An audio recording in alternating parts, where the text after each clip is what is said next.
आपण जेव्हा प्रगत तंत्रज्ञान म्हणजे ॲडव्हान्स्ड टेक्नॉलॉजी असा शब्द ऐकतो ना, तेव्हा आपली नजर आपोआप आकाशाकडे जाते.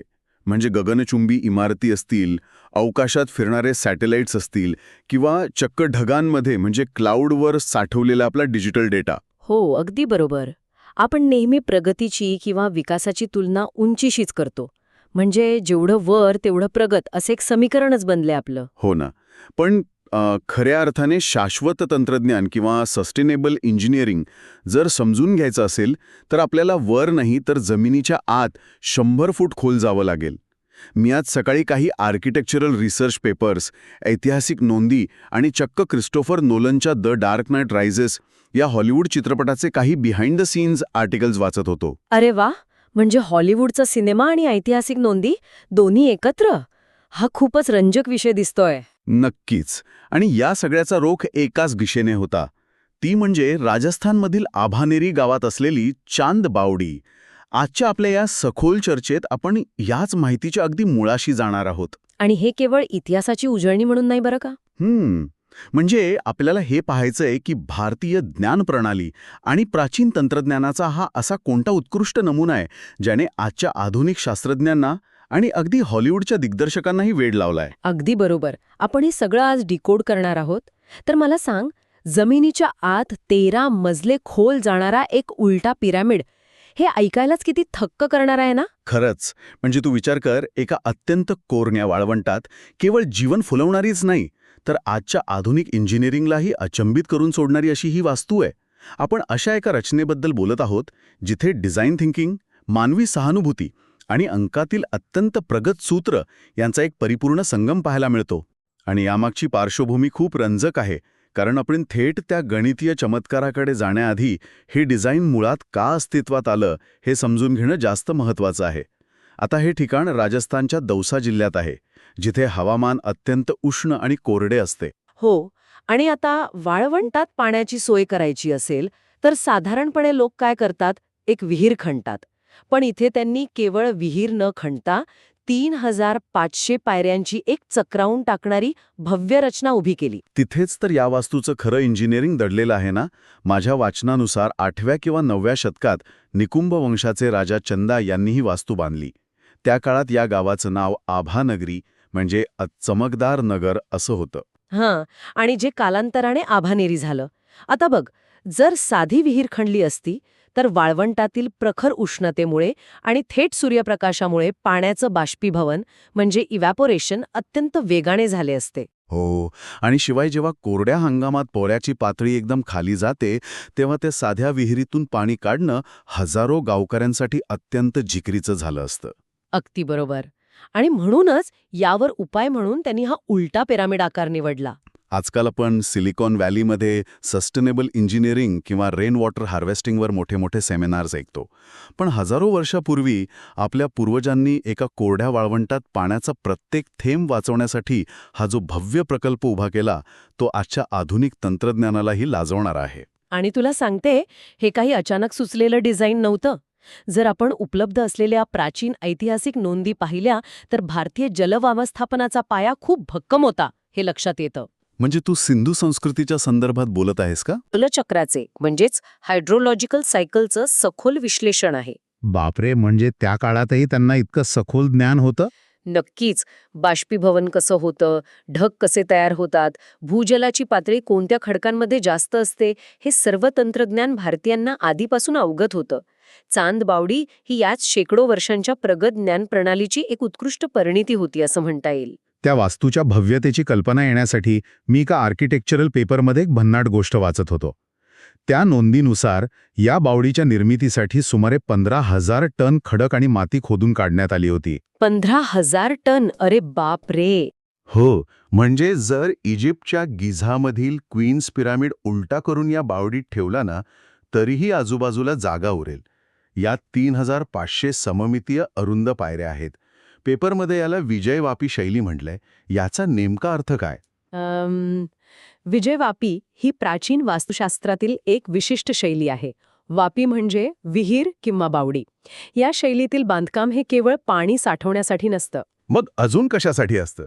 ते निसर्गावर, विशेषतः भीषण दुष्काळावर मिळवलेल्या विजयाचे आणि सत्तेच्या वैभवाचे प्रतीक असते. या डिझाईनचा सर्वात मोठा फायदा म्हणजे मास ॲक्सेस, म्हणजे एकाच वेळी हजारो लोकांना पाण्यापर्यंत पोहोचण्याची सोय. कारण साध्या विहिरीत एका वेळी 1 किंवा 2च लोक पाणी काढू शकतात.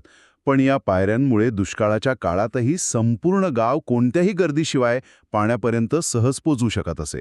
अगदी बरोबर. आणि हे फक्त पाण्याच्या उपलब्धतेबद्दल नाहीये. या वास्तूचं अजून एक वैशिष्ट्य आहे. म्हणजे तू याच्या थर्मोडायनामिक्स बद्दल, म्हणजे इथल्या पॅसिव्ह कूलिंग बद्दल बोलतेस का?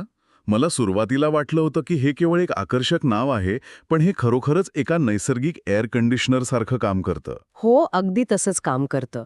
वाळवंटातील उष्ण तापमानातही या बावडीच्या अगदी तळाशी असलेलं तापमान हे पृष्ठभागावरील तापमानापेक्षा 5 ते 6 अंश सेल्सिअसने नेहमी कमी असतं. हे कसं शक्य आहे? म्हणजे विज्ञान काय सांगतं यामागे? आता विज्ञानाचा साधा नियम बघ. उष्ण हवा हलकी असते आणि ती वर जाते, तर थंड हवा जड असते आणि ती खाली बसते. पण चांदबावडीचा जो उलटा पिरामिड आकार आहे, तो इथे खरी जादू करतो. अच्छा, म्हणजे वाळवंटातील गरम वारे पृष्ठभागावरून वाहून जातात, पण ते बावडीच्या तळापर्यंत पोहोचू शकत नाहीत, असंच ना? हो ना, त्यामुळे तळाशी एका थंड हवेचं एक पूल किंवा डबकं तयार होतं. दुसरं म्हणजे याच्या विशिष्ट रचनेमुळे सूर्यप्रकाश थेट तळापर्यंत खूप कमी वेळ पोहोचतो. त्यामुळे आजूबाजूचे दगड वरून तापलेले असले तरी तळाशी कायम ओलावा आणि थंडावा राहतो. भारीच आहे. म्हणजे वाळवंटातील जीवघेण्या उष्णतेपासून वाचण्यासाठी हे एक कम्युनिटी कूलिंग सेंटर होतं तर. आणि मी वाचलंय की याच्या बांधकामात वापरलेले दगडही विशिष्ट आहेत. तळाशी सच्छिद्र ज्वालामुखी खडक म्हणजे पोरस व्हॉल्कॅनिक रॉक्स वापरलेत. हां, बरोबर आहे. म्हणजे आपल्या घरातल्या आधुनिक वॉटर प्युरिफायरमध्ये जसा ॲक्टिवेटेड कार्बन फिल्टर असतो ना, जो पाणी नैसर्गिकरित्या शुद्ध करतो, तसंच काहीसं हे काम करत असावं. बरोबर. अरे, हे रूपक अतिशय अचूक आहे. पाणी नैसर्गिकरित्या झिरपून शुद्ध व्हावे यासाठीच तळाशी ते ज्वालामुखी खडक वापरले गेले. आणि या उलट्या पिरामिडचा हजारो टन मातीचा दाब सहन करण्यासाठी वरच्या बाजूला अत्यंत मजबूत असा लाल सँडस्टोन वापरला गेला आहे. हे खऱ्या अर्थाने मटेरियल सायन्सचं उत्तम ज्ञान दर्शवतं. पण तुला सांगतो, इथूनच या वास्तूच्या खऱ्या रहस्याला सुरुवात होते. स्थानिक लोक आजही सांगतात की ही वास्तू मानवाने नाही तर एका रात्रीत भूतांनी बांधली आहे. हो, अशा दंतकथा खूप प्रसिद्ध आहेत तिथे. कारण ज्या पायरीवरून तुम्ही खाली उतरता त्याच पायरीवरून तुम्ही परत वर येऊ शकत नाही. पायऱ्यांची रचना इतकी गुंतागुंतीची आहे की चुकून एखादी वास्तू खाली पडली तर ती शोधणे अक्षरशः अशक्य आहे. जेव्हा मी यामागचे विज्ञान शोधण्याचा प्रयत्न केला तेव्हा फ्रॅक्टल भूमिती आणि सियरपिन्स्की त्रिकोण असे बारी शब्द समोर आले. आता कसं आहे ना, दंतकथा या नेहमी मानवी मेंदूच्या मर्यादांमधून जन्म घेतात. जेव्हा माणसाला एखादी गोष्ट समजत नाही तेव्हा तो त्याला भूताटकी किंवा जादू म्हणतो. पण या भूलभुलैयासारख्या भासणाऱ्या रचनेमागे अत्यंत प्रगत असं गणित आहे. तेच मला समजून घ्यायचंय. हे फ्रॅक्टल्स म्हणजे नेमकं काय असतं? निसर्गात आपण फ्रॅक्टल्स पाहतो, म्हणजे अशी रचना जिची सतत पुनरावृत्ती होते. झाडांच्या फांद्या, हिमस्फटिक म्हणजे स्नोफ्लेक्स किंवा अगदी फ्लावरची भाजी बघ. त्याचा एक छोटा तुकडा काढला तरी तो हुबेहूब पूर्ण भाजीसारखाच दिसतो. हा, बरोबर. सियरपिन्स्की त्रिकोण हे गणितातील असंच एक सूत्र आहे, जिथे एका मोठ्या त्रिकोणात अनेक छोटे त्रिकोण तयार केले जातात आणि हा आकृतिबंध अनंत काळापर्यंत चालत राहतो. चांदबावडीच्या पायऱ्या याच फ्रॅक्टल भूमितीचे जिवंत उदाहरण आहेत. याच फ्रॅक्टलचा अभ्यास करण्यासाठी संशोधकांनी बॉक्स काउंटिंग डायमेन्शन नावाची एक आधुनिक संगणकीय प्रणाली वापरली आणि त्या रिपोर्टनुसार चांदबावडीच्या क्लिष्टतेची पातळी 2.82 म्हणजे 2.82 इतकी मोजली गेली आहे. पण मला सांग, हे 2.82 म्हणजे नेमकं काय आणि त्याचा या ऑप्टिकल इल्युजनशी काय संबंध आहे? हे समजून घेण्यासाठी आपण एक साधं उदाहरण घेऊया. एक सरळ रेषा ही एकमितीय किंवा 1D असते. एक सपाट चौरस द्विमितीय म्हणजे 2D असतो. हां, आणि एक घन किंवा ठोकळा त्रिमितीय म्हणजे 3D असतो. अगदी बरोबर. आता विचार कर, एखाद्या सपाट कागदावर तू इतक्या वेड्यावाकड्या गुंतागुंतीच्या आणि एकमेकात अडकलेल्या रेषा मारल्या आहेत, जसं की एखाद्या देशाचा अत्यंत वेडावाकडा समुद्रकिनारा, की तो कागद आता केवळ 2D राहिला नाहीये, तो 3D कडे झुकू लागलाय. च्या जवळ जाऊ लागतो. चांदबावडीचा आकडा 2.82 आहे.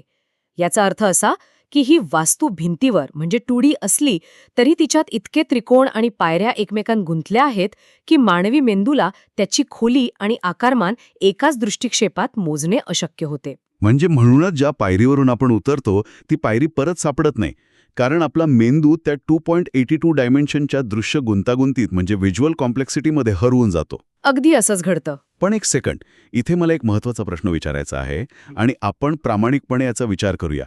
खरोखरच 8व्या किंवा 9व्या शतकातल्या त्या गवंड्यांना फ्रॅक्टल गणिताचे किंवा सियरबिन्स्की त्रिकोणाचे हे आधुनिक सूत्र माहीत होते का?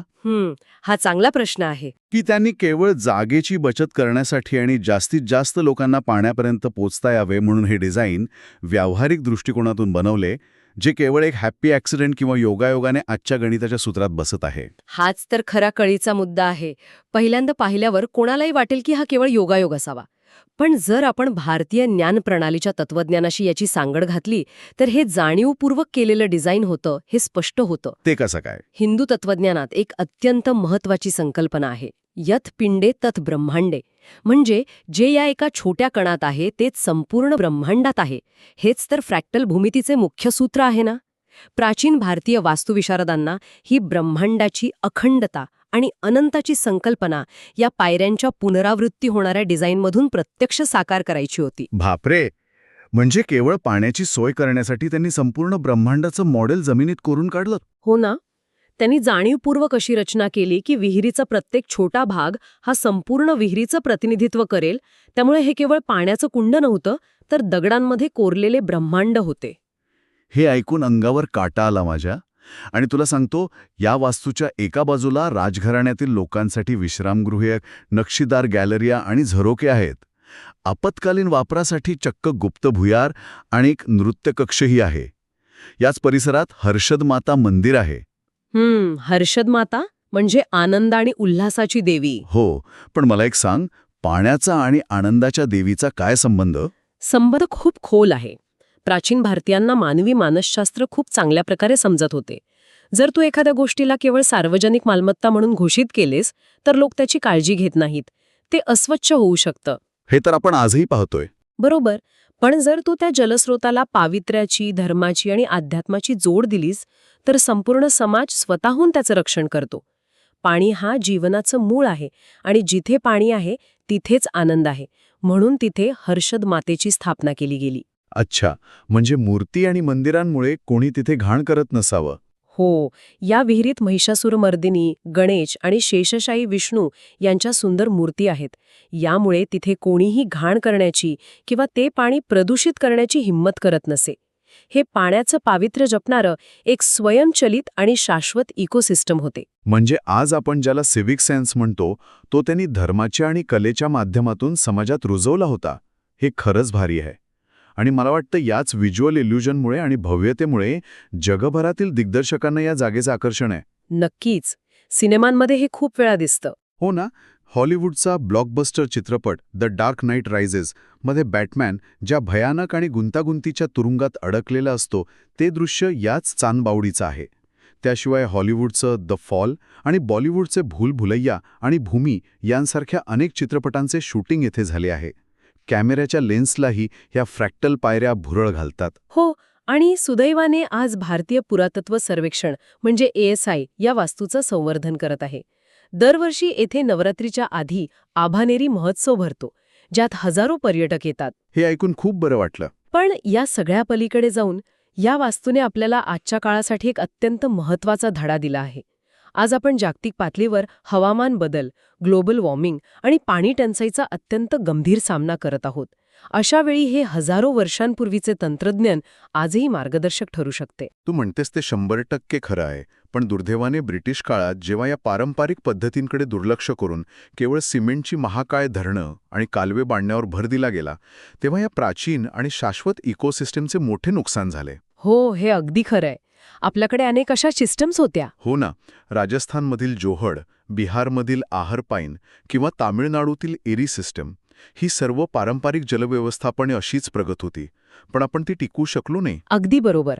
आणि चांदबावडी हे या सर्व भारतीय ज्ञान प्रणालीचे आणि मानवी कल्पनाशक्तीचे एक सर्वोच्च शिखर आहे. हे एक उत्तम उदाहरण आहे की प्राचीन काळी तंत्रज्ञानाचा आणि डिझाईनचा किती प्रभावीपणे वापर केला जात होता. आजच्या आपल्या या प्रवासातून एक गोष्ट तर नक्कीच स्पष्ट झाली आहे. आपल्या पूर्वज केवळ झाडाखाली बसून तत्वज्ञान सांगणारे लोक नव्हते, तर ते अत्यंत प्रगत अभियंते, गणितज्ञ आणि वास्तुविशारद होते. हो, त्यांच्याकडे केवळ ज्ञान नव्हतं, तर ते प्रत्यक्षात आणण्याची ताकद होती. आणि आज बघ, आपण पाण्यासाठी कॉन्क्रीटची महाकाय धरणं बांधतो, ज्याचे निसर्गावर गंभीर परिणाम होत आहेत.